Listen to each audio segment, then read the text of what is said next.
5 წლის მარიამ სიცოცხლის მხოლოდ 2 წელი დარჩა. ეს საშინელი განაჩენი გამოიტანეს მსოფლიოს წამყვანმა კლინიკებმა. გოგონა ხერხემლის დიაქარით დაიბადა, ღია ჭრილობით. დაბადებიდან მეორე დღესვე საოპერაციო მაგიდაზე დააწვინეს. ოპერაციის შემდეგ კი ნამდვილი ჯოჯოხეთი დაიწყო. ჭრილობა არ ხორცდებოდა და ახლაც არც ერთი მალა არ არის დახურული. ხერხემლის დეფორმირების გამო ფილტვები მოჭყლეტილია. ბავშვის შიდა ორგანოები დღითიდღე კარგავენ ფუნქციას. გონიათ მარიამი იმის გამო ტირის, რომ სათამაშო ან კანფეტი უნდა?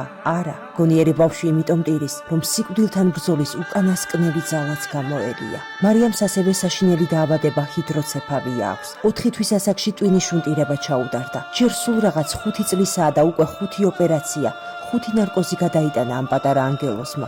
როგორ უძლებს მისი პატარა გული ამ ყველაფერს? თუმცა ამ შეკითხვაზე პასუხი ბავშვის თვალებში იკითხება. მარიამს სიცოცხლე ძალიან უნდა.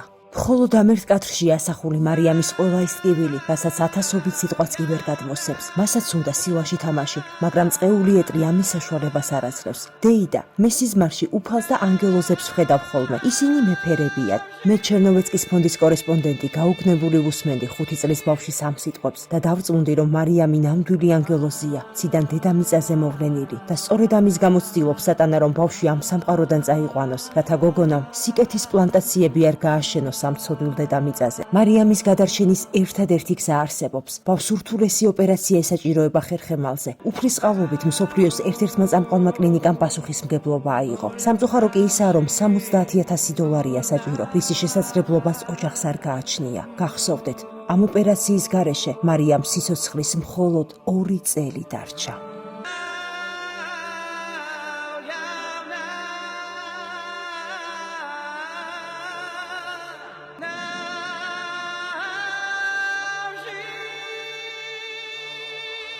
გადარიცხეთ ნებისმიერი თანხა ჩერნოვეცკის ფონდის ოფიციალური საიტის მეშვეობით.